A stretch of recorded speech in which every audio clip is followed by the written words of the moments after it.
Bonjour à tous, bienvenue dans un nouveau Café Femina. On vous retrouve aujourd'hui en direct de la rédaction avec Louisa, qui est la créatrice de la marque Les Potions d'Adèle. Et on va vous parler de ménage de printemps, mais pas n'importe quel ménage de printemps, puisque Louisa fabrique et vend des produits ménagers à base d'ingrédients complètement naturels. Donc elle en a amené plusieurs. Et moi, pour ma part, j'ai amené plusieurs objets du quotidien qui sont sales ou tachés. Et ensemble, on va les nettoyer avec ces ingrédients donc tout à fait naturels.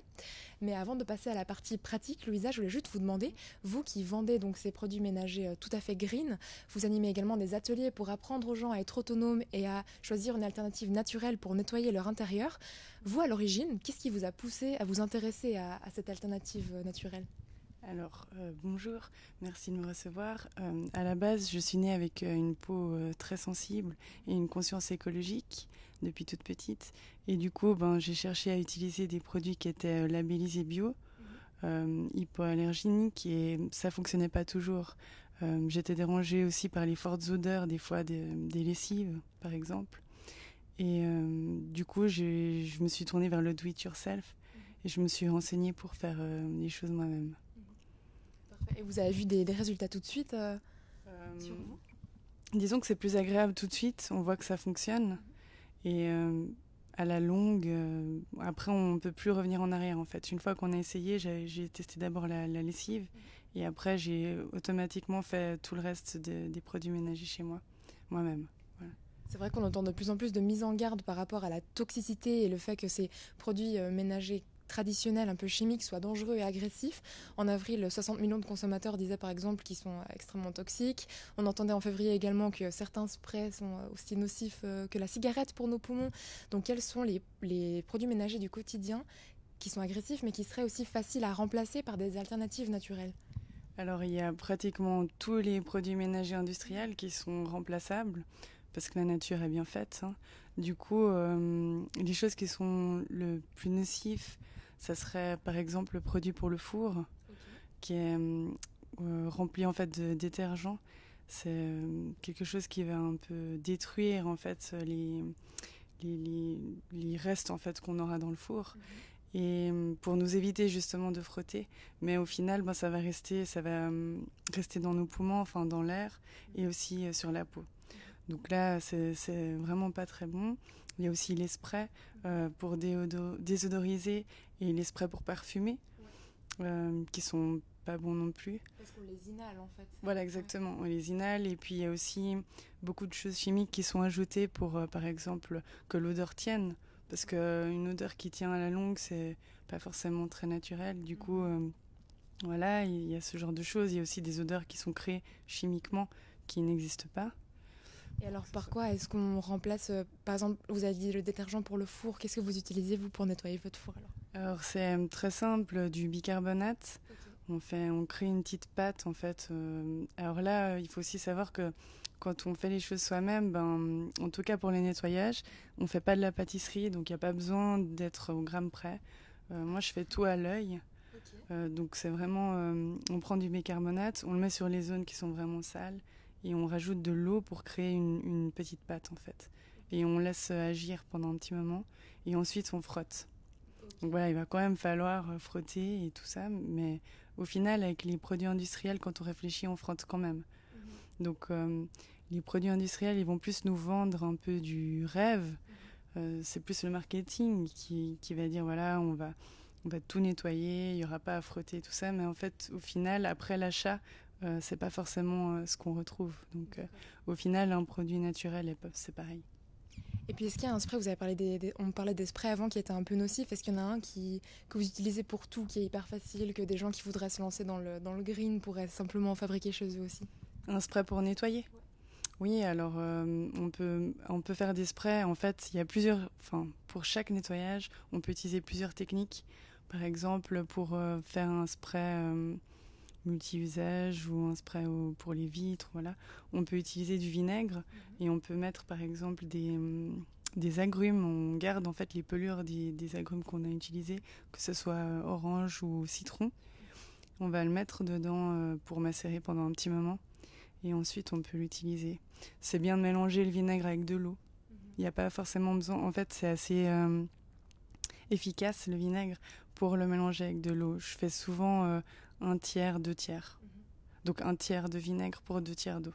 D'accord, ok. Donc si ce genre de recette vous intéresse, on va vous mettre un lien avec des informations à la fin de ce live et puis on va parler aussi plus en détail de comment nettoyer des choses simples du quotidien. Mais alors une question qui, je pense, turlupine beaucoup de monde, si on veut se lancer là-dedans, quel est le matériel de base à avoir à la maison? Parce que là, vous avez amené plein de petits ingrédients. Alors là, je l'ai amené exprès. Donc, il y a le bicarbonate, une des premières choses qui est très utile pour le do-it-yourself, parce que déjà, il peut être utilisé donc, pour les produits ménagers, mais aussi pour plein d'autres choses, la cosmétique, la cuisine. Et du coup, si vous l'utilisez pour tout, je vous conseille de l'acheter, parce qu'il y a plusieurs types de bicarbonate, et vous achetez le bicarbonate alimentaire. Comme ça, vous pouvez l'utiliser après partout. Il y a le vinaigre blanc, qu'on peut appeler aussi le vinaigre d'alcool, c'est celui-ci. Il y a plusieurs noms, mais à chaque fois, c'est de l'acide acétique, voilà, qui a plusieurs pourcentages. Et avec ça, on peut aussi faire énormément de choses. Le savon noir mou. Alors là, il a fondu parce qu'il fait chaud. D'accord. Mais à la base, voilà. Mais en fait, c'est mou comme si c'était une sorte de gelée. D'accord, ok. Voilà. Et avec ça, on peut faire en fait tous les sols. Carrelage, parquet, voilà. Vraiment tout. Ça a une odeur très spéciale quand c'est concentré. Je peux vous montrer. Vous l'avez trouvé où, celui-ci? Alors celui-ci, il vient de Nyon. Okay. Enfin, Nyon, ça vient de la savonnerie du Léman. C'est une savonnerie qui est géniale, mais par contre, je ne crois pas qu'il soit de Nyon. Donc en plus, c'est local. Voilà. Ah oui, c'est local, bio, fait maison. Ah, mais ça sent bon. On dirait presque une boisson fraîche, un peu aux fleurs, comme ça, un thé froid. Ah ouais, c'est juste génial. Par contre, si on en achète 1 kilo, ça va sentir le poisson pourri et c'est normal. Donc voilà, au début, disons que très concentré, ça sent fort. Voilà. Mais après, il y a une odeur justement qui est juste géniale pour chez soi, je trouve, ça parfume bien. Et en petite quantité comme ça, ils sont bons. C'est juste quand il y en a beaucoup que c'est beaucoup, c'est assez impressionnant. Voilà, ouais. Ah ouais, c'est bon. Ouais. D'accord. Donc il en reste 2. Oui, alors pardon. Là, il y a le savon de Marseille que j'utilise. C'est un savon en fait qui est fait à base d'huile d'olive. Et l'huile d'olive, c'est très très bien pour nettoyer les vêtements. Donc quand il y a une tache par exemple, on peut aussi le travailler avec du savon de Marseille. Et il y a aussi pour faire sa lessive en fait. Après, il y a beaucoup d'autres choses qu'on peut faire. On peut éloigner des mites. Voilà, on peut vraiment l'utiliser pour beaucoup de choses. Il faut peut-être pas l'utiliser comme savon juste pour la peau, je dirais. Suivant les peaux qu'on a. Ouais, c'est un poil trop agressif. Ouais. Mais pour une lessive, ce serait doux et puis avec peu d'odeur, j'imagine. Oui, il y a les lessives, alors elles ont quand même une odeur. Je peux vous faire sentir si vous voulez. Là, c'est la lessive que vous vendez justement. Voilà, ouais. Oui, on voit les potions d'Adèle. Ah oui, c'est très très très discret, il n'y a quasiment rien. Ouais. Mais on sent que c'est propre. C'est parfumé, voilà, exactement. Après, vous avez eu un réflexe, c'est de dire on sent que c'est propre, mais en fait, la propreté n'a pas d'odeur. Mais voilà. Mais c'est normal, c'est parce qu'on a tous ce réflexe. Ouais. Mais au final, quand quelque chose est propre, c'est pas forcément l'odeur qui va être un signe, je vais dire. Voilà. Okay. C'est un plus qu'on peut apporter, mais voilà. Et finalement, il y a donc là, j'ai mis la lavande de mon jardin, mais en réalité, c'est l'huile essentielle. Okay. Voilà, donc on peut utiliser l'huile essentielle ou de l'hydrolat. Les deux sont bien. Voilà, ouais. Donc là, on a vu pas mal d'ingrédients. Tous sont assez simples, en fait. Je pense assez facile à trouver. On peut faire plein de choses avec. Mais il y a quand même quelques personnes qui, je pense, auront des réticences par rapport aux odeurs et qui se diront, est-ce qu'on peut vraiment nettoyer et tuer toutes les bactéries avec seulement, entre guillemets, ça? Qu'est-ce que vous répondriez à ces gens qui ont un peu des doutes? En fait, c'est souvent le marketing en fait, des industriels justement qui essayaient Je pense qu'il y avait une concurrence et ils voulaient tous un peu surenchérir. Moi, je fais plus blanc que blanc. Voilà. Et en fait, on a tous un peu, avec ces publicités, on a gardé un peu ces idées qui sont fausses. Mais en fait, en réalité, les bactéries, c'est la vie. Ça permet vraiment beaucoup de choses. Elles sont tout le temps là. Et vraiment les endroits aseptisés qui ont besoin d'être aseptisés, il y en a très peu. Les hôpitaux, voilà, il y a très peu d'endroits, je pense, où il y a besoin d'un nettoyage antibactérien très très très très très fort. Et du coup, ces nettoyages, au vinaigre simplement, ou bien avec du savon noir ou du bicarbonate, suffisent et nettoient très bien. En fait, c'est efficace. Après, par exemple, pour casser toutes ces notions qu'on a, il faut savoir qu'on peut nettoyer aussi avec de l'eau. On pourrait, si on voulait, faire nos vitres juste à l'eau. Après, ça dépend. Ouais, pas forcément l'eau chaude, c'est pas forcément l'idéal parce que il y a quand même des... Alors, je suis pas trop connaisseuse là-dedans, mais il y a des produits, il y a des choses quand même quand c'est chaud qui sont différentes que quand c'est froid. Voilà. Du coup, peut-être l'eau froide, mais je pense on a vraiment une notion que quand ça sent bon, c'est propre. Quand ça mousse, c'est propre. Quand c'est blanc, c'est propre. C'est aussi, c'est une idée fausse. En fait, la couleur blanc, avec le temps, de toute façon, enfin, c'est normal, naturel, qu'elle s'atténue. Et en fait, il faut savoir, par exemple, dans les lessives de nos jours, qui sont industrielles, le blanc, en fait, c'est quelque chose de chimique qui a été ajouté pour refléter la lumière. Et du coup, ça fait plus blanc. Mais en réalité, ce qu'il y a dessous, ben voilà, est un blanc normal. Mais un blanc normal qui serait acceptable à porter, je dirais. Donc, en fait, ça, enfin, personnellement, je pense qu'on peut nettoyer avec ça. Et puis, on peut même, si on a des enfants, nettoyer les jouets des enfants sans avoir peur. Et justement, c'est même la meilleure chose à faire, en fait. Parce que pour nous, ben, on a des produits qui sont naturels, qui vont respecter notre peau, nos poumons, et en même temps pour la planète aussi. Donc, il y a vraiment tout à y gagner. C'est bon de savoir qu'on a des alternatives, chacun fait évidemment comme il veut, mais si on a vraiment envie d'adopter ce mode de vie 100% naturel, c'est très bon d'avoir un peu des astuces, des pistes à explorer pour un peu se mettre là-dedans, dans le green. Donc justement, c'est ça qu'on va faire, on va passer à la partie pratique, si vous êtes d'accord, Louisa. Donc j'ai amené mes lunettes qui sont toujours sales, est-ce qu'on peut commencer par ça? C'est peut-être facile, je pense que je suis pas la seule à toujours avoir des lunettes que je nettoie en les passant sur mes pulls et puis elles restent sales. Donc voilà. Les lunettes, ben, ce qui est intéressant, c'est qu'il y a aussi tout l'habillage, je sais pas comment voilà, qui peut être la monture, oui, qui peut être nettoyée. Du coup, c'est du vinaigre avec de l'eau. Okay. Donc là, on peut faire un tiers, 2 tiers. Et souvent, ce que j'utilise, c'est... Donc là, en fait, pour toutes ces recettes, on n'a pas d'eau, mais tout le monde sait comment rajouter de l'eau à une recette, donc on vous dira quand il faut de l'eau. Après, là, je vais mettre que du vinaigre, mais au final, la seule chose, c'est que j'utilise trop de vinaigre. C'est pas... Voilà. Pas grave, non, c'est pas grave. Exactement, non, c'est vraiment... Donc, on trempe ça, par exemple... oui, après. Donc, on trempe ça sur un tissu. Le tissu, l'idéal, c'est d'avoir un tissu microfibre pour les lunettes. Du coup, je vais pas faire les... Sauf si vous en avez un. Mais je vais pas faire les verres, ouais. Parce que sinon, ça risque de... Mais de toute façon, vous allez voir tout de suite. Ouais. Ok. Alors, on trempe un peu.